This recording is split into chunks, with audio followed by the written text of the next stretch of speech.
But it's starting, recording, almost ready. Okay, now we're recording. So getting back to you, as we said before, we're amateurs here. I'm talking to Kate Sanders, who was recently interviewed by the press inside the Rochester media bubble, and they filtered her remarks to such an extent that she's gone on social media to talk about it. And I just like to say that, you know, we're amateurs. Again, we don't have subscribers. We're not part of corporate media. The local affiliate stations are members of large corporations, multi-billion dollar corporations. They would be able to host in-depth interviews such as this one with persons such as yourself, who are obviously articulate. They could have these conversations and do this. And we're about to go into CRT. And please don't forget to, or not CRT, but comprehensive sex ed, but don't forget to circle back, if you will, to cover the other issues about your interview with the official corporate media.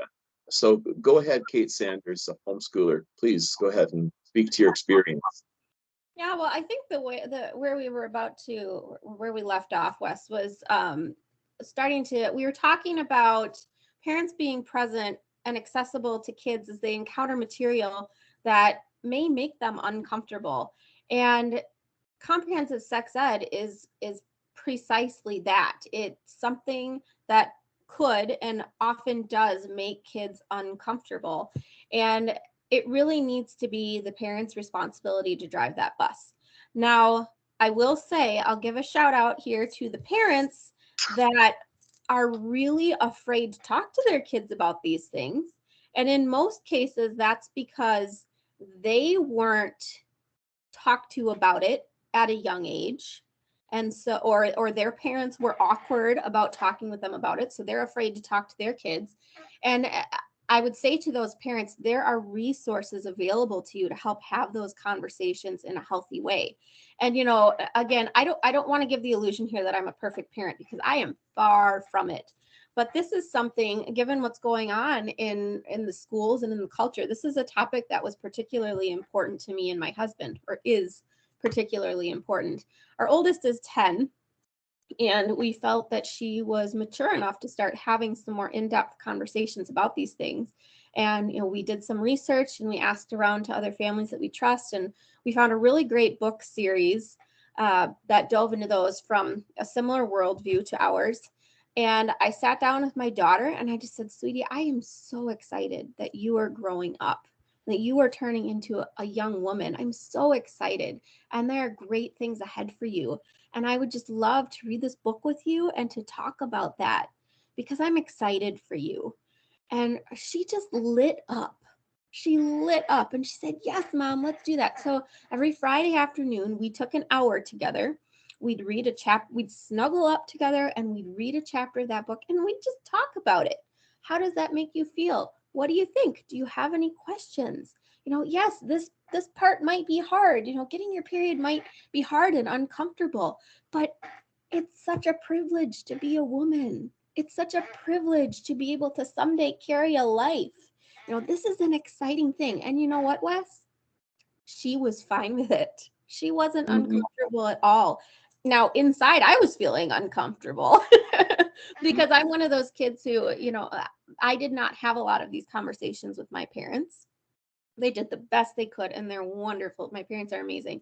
You know, they didn't know how to do this either. And so it was my responsibility, because I'm the adult, to have control of my feelings and my discomfort and not project that onto my child.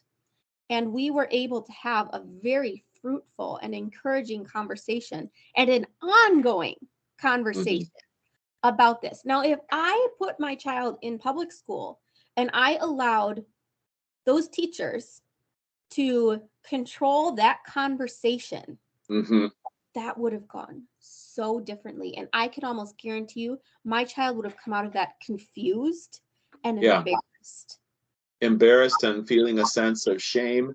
And then also, if you consider the pop culture inputs in the public school, the pop culture having, you know, WAP as its hit last year, right?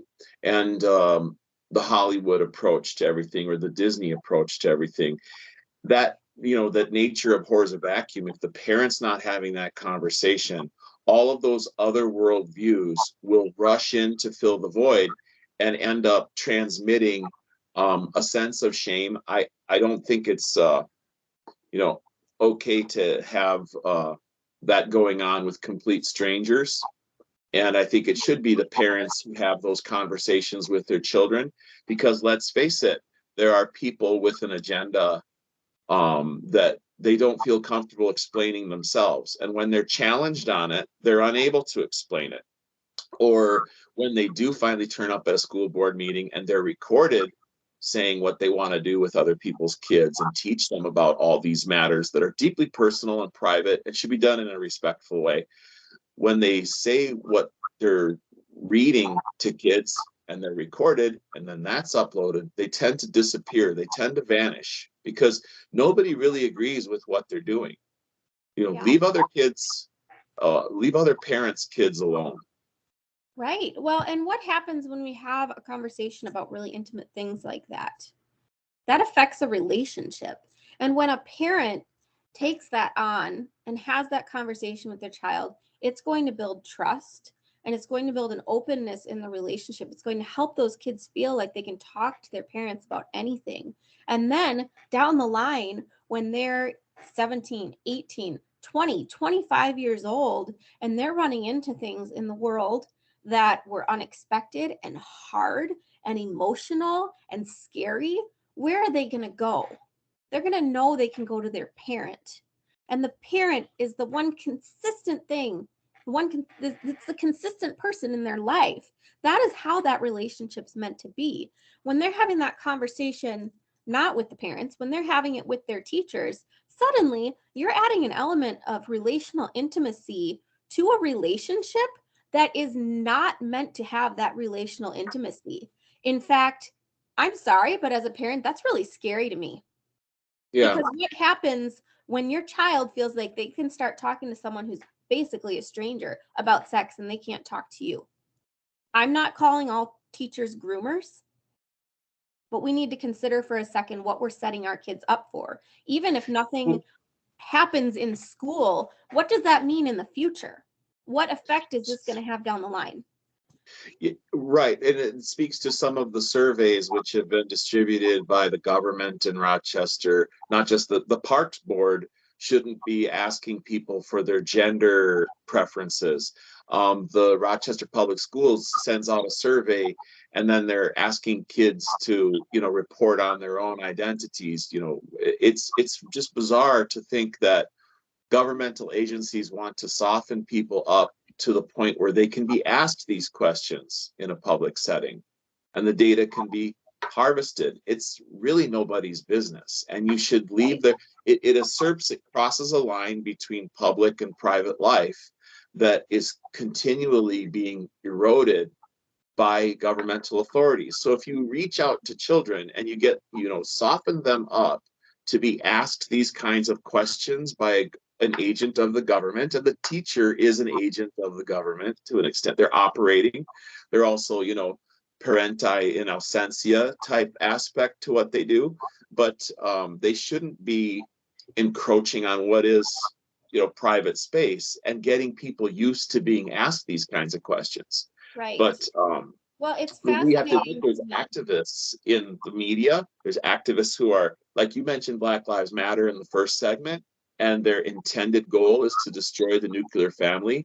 Something the Black community needs right now is a stable nuclear family. And if Black people in the Rochester Public Schools would look at that, the BLM's own doctrines at the highest levels, but they look at that and ask themselves, are you better off with single family units? Are you better off when your kids are in chaos, there's no father in the home?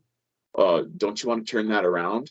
I'm sorry, I'm interrupting you. No, I think you nailed it when you mentioned stability. The kids need stability, and it's our job as parents to offer that to them. Now, yes, there are circumstances outside of our control. I have a very good friend going through a divorce that was a result of circumstances that were out of her control, and she's taking that step for the safety of herself and her children. So I get it. And stability, though, can look like a lot of different things. And when our kids are constantly going back and forth to distance learning, and when they're being told things in schools that are contrary to the values that their parents are teaching them, that's not stability. Not only that, but what I was going to say, it really floors me that this idea of consent is such a big talking point, right? Consent. Right. We're supposed to teach our kids about consent. I'm sorry, but no child in the schools right now is consenting to these sex conversations. Mm-hmm. So you're going to try to teach your kids that they need to give consent to be touched. They need to give consent to be spoken to in a sexual manner. And then you're going to send them to a school where you expect them to be okay having all of this thrown at them because they don't have a choice. They don't have a choice in this matter. That just boggles. Why should they be peppered with any kind of overt initiatives at all in a public school settings? They shouldn't be put in a position where they're being asked to give consent. That's just bizarre. If you drop your kid off at the schoolyard, you don't expect them to have to stave off endless it's like public shaming again. It's like it's grooming. It's also hey, why are you saying no? Are you a racist? Why won't you consent to be my girlfriend? Is your dad a racist? Is your mom a racist? I actually heard some of those conversations on Rochester radio stations. I don't want to repeat it, but there's actually a big push right now, and it's bizarre.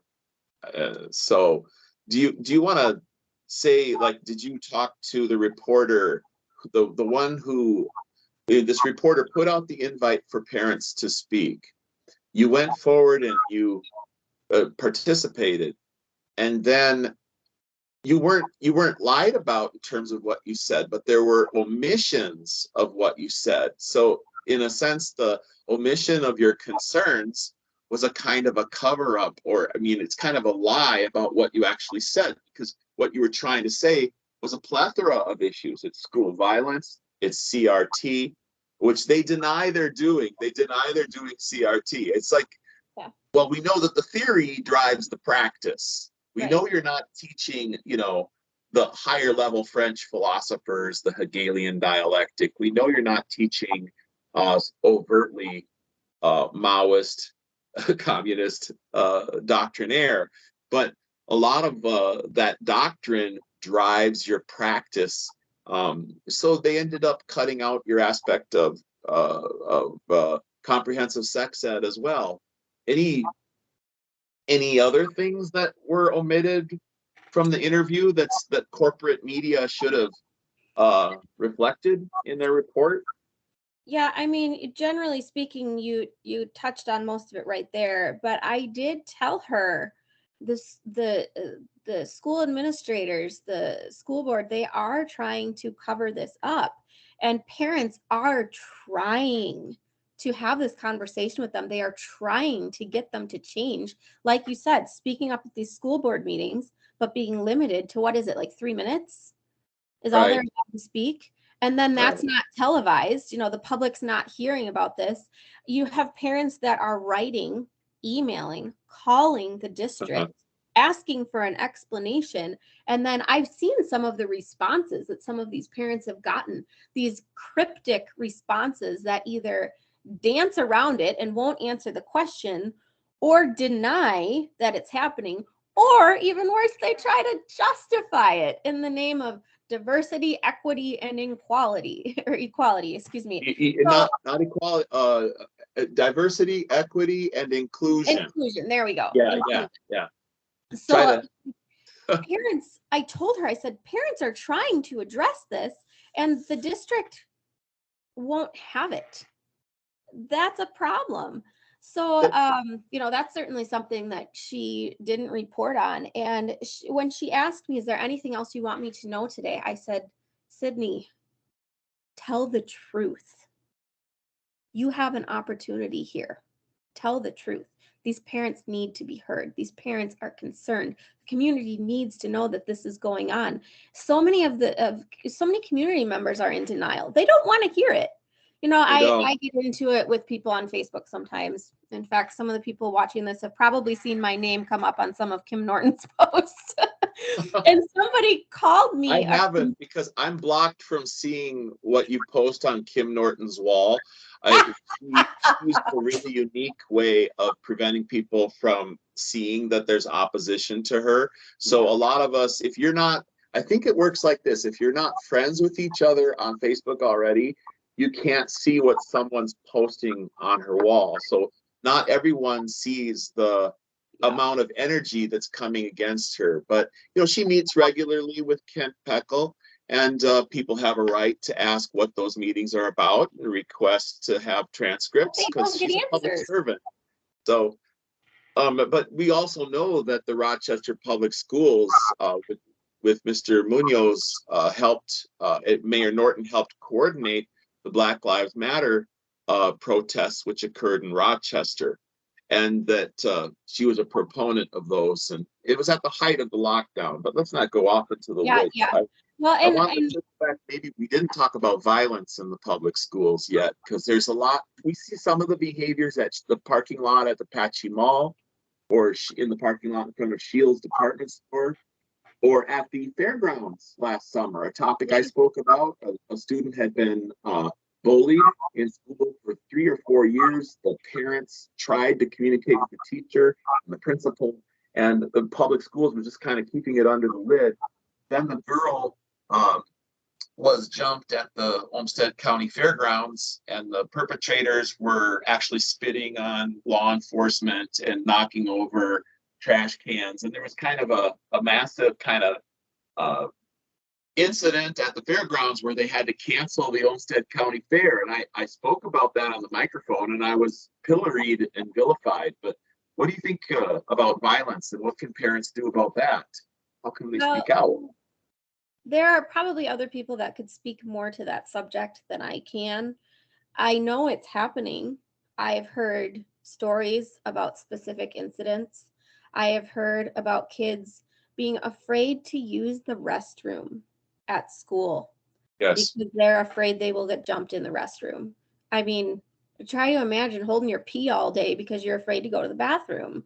Like, that's going to be effective for learning, you know, let alone just the anxiety. I mean, think about how your body responds when you're about to head into a situation where you are in danger to any degree.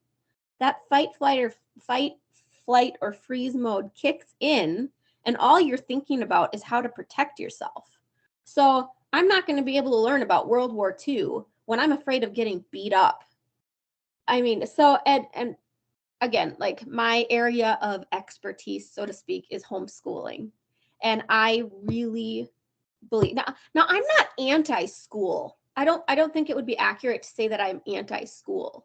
The problem is when these things start happening and nothing is done about it.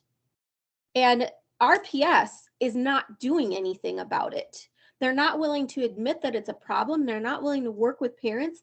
They're not willing to put systems and consequences in place for these kids that will protect the student body. And so, as far as I'm concerned, the answer here is to homeschool. The answer here is to pull your kids out. First of all, parents need to know that if you make that decision now, that doesn't mean it has to be forever. But if we want to get RPS to realize that there is a problem, you need to pull your kids out, because I'm convinced at this point that that's the only way we're ever going to get their attention. And even then, you know, they're coming up with other BS excuses for why people are pulling their kids out. They're not willing to admit that they're the problem. They really haven't responded to any of the, I mean, when somebody speaks on the microphone and says that children were sharing TikTok videos of abuse on the school buses, or abuse in the schoolyard, or children were filming stuff and sharing it on social media, and a parent speaks to that, that kind of issue that's brought up is a matter for the entire community. It's really not just for parents. It's not just for taxpayers. It's for people who don't own property in Rochester. It's for investors in Rochester who have businesses. It's for insurance companies who are worried about actuarial tables in Rochester. If we've got school children who are renting Airbnb houses and then there's a shootout at 2 o'clock in the morning, as happened last summer, that's an issue for the entire community. It's not, Yes. we see a lot of this stuff. So let's talk about some of the numbers, the sheer numbers of students who've left the Rochester Public Schools, because the numbers are quite high and it's astonishing right now. And we don't really have the accurate figures on that. Some of us have numbers here and there, but Yeah. are you in tune with any of that data? I mean, even in a peripheral kind of way. Yeah, I can tell you for certain that there is at least 750 homeschooled students in Rochester. So if you think about that, that's not counting, and we know that because we called the district and asked. And they gave us that number without hesitation. But that 750 is not including the kids who are open enrolled. There are parents enrolling their children in other districts, Stewartville, Byron, Casson. It's happening a lot. That's not including the students that have gone to private schools instead. That's not including the families that have moved out of Rochester to put their kids in a different school district. That's radical. Byron, for radical example. Step. There's a flight to Byron, yeah. Yeah, so I mean, like we're talking well over 750 students that have been, removed or whose parents have chosen. Like I do talk to a lot of parents whose oldest is in preschool or kindergarten, so they're about to start putting their kids in school, and now we're saying, hold on, what would I be entering my child into?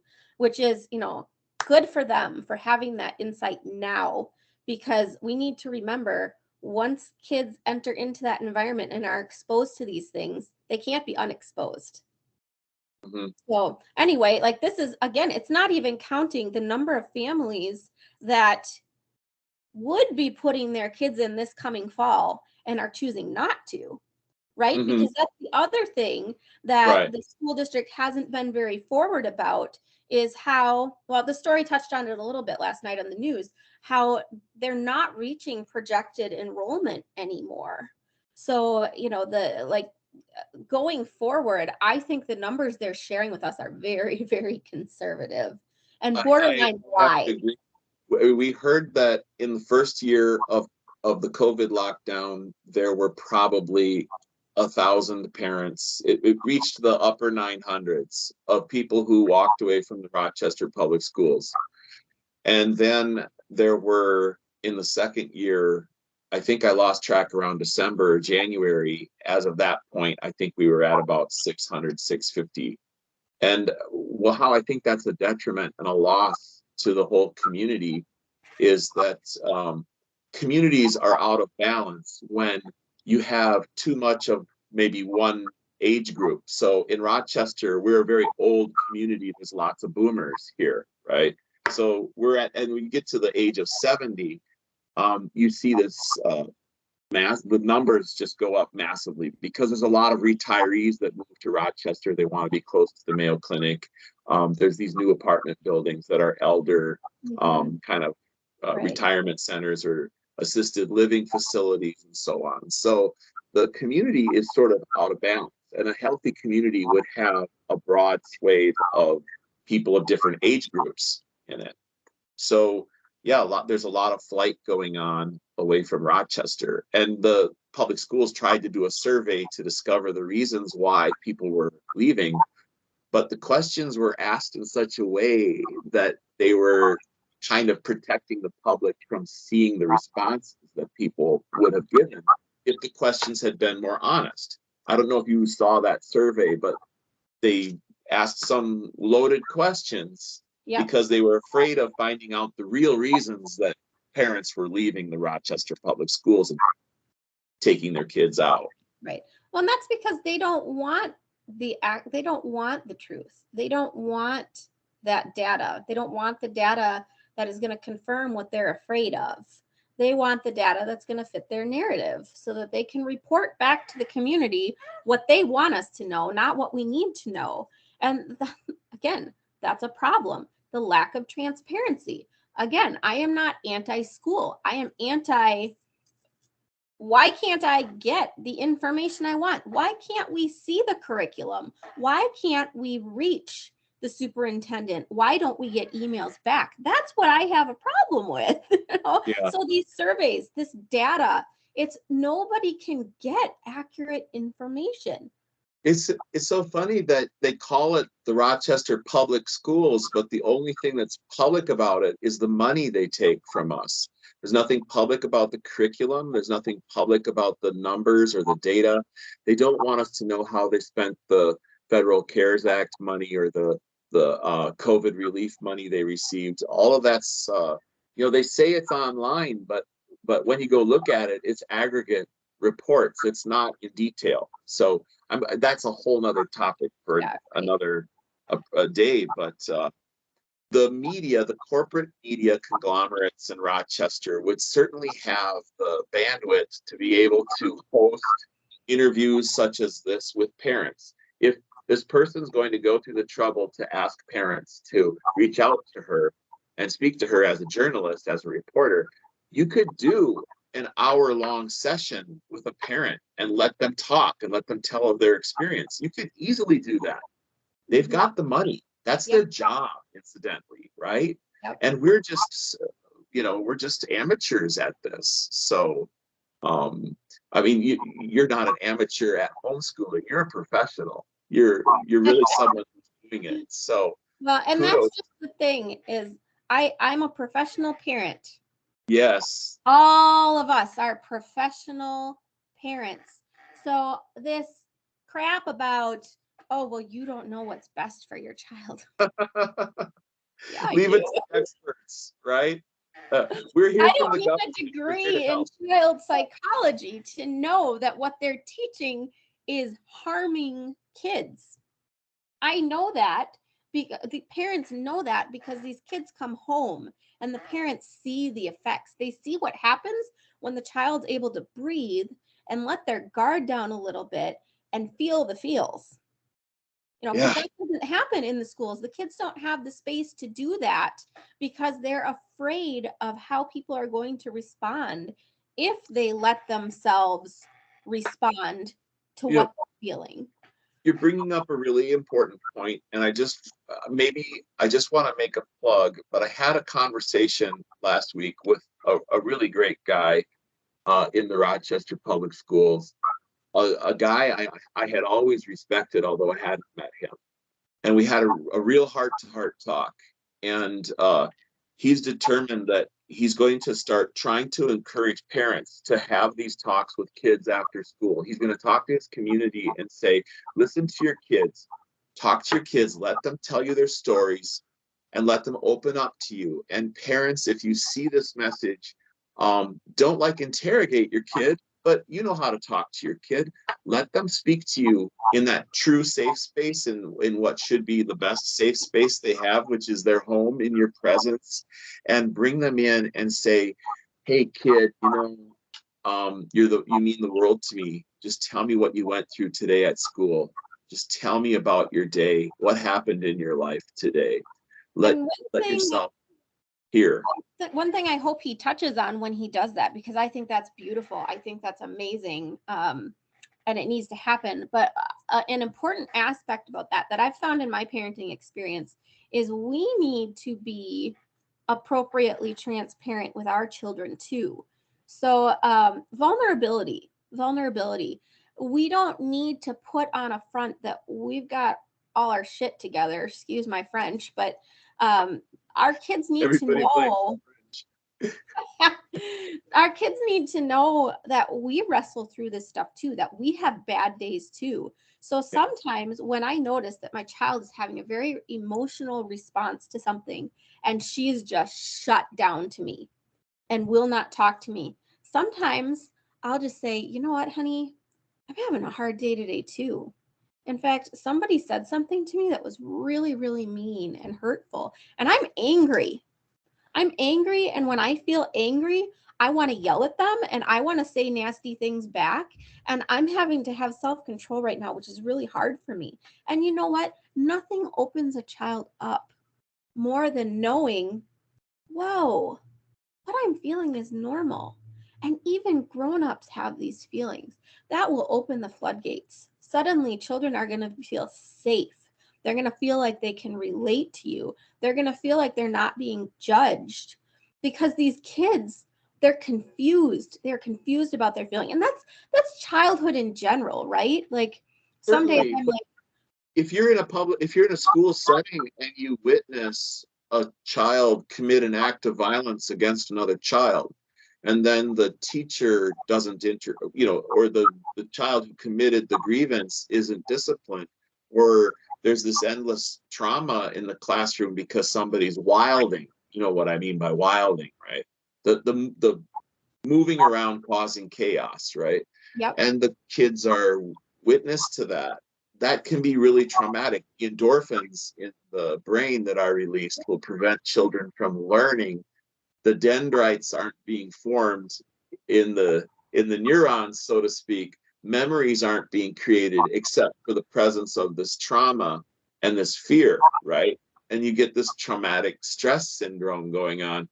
And when there's these kids being taken out by an ambulance, and then the parents are offered like no explanation about what happened in the schools that day, but all the kids know that something happened, and yeah. you leave it up to the parents to try to interview their kids about what happened. That there should be a better community response than letting kids see something on the news. Amen. Absolutely. And I've been through trauma in my life. We've all been through trauma. You as well. And I've done, still doing trauma work through therapy. And one of the things I have learned is the danger of chronic invalidation.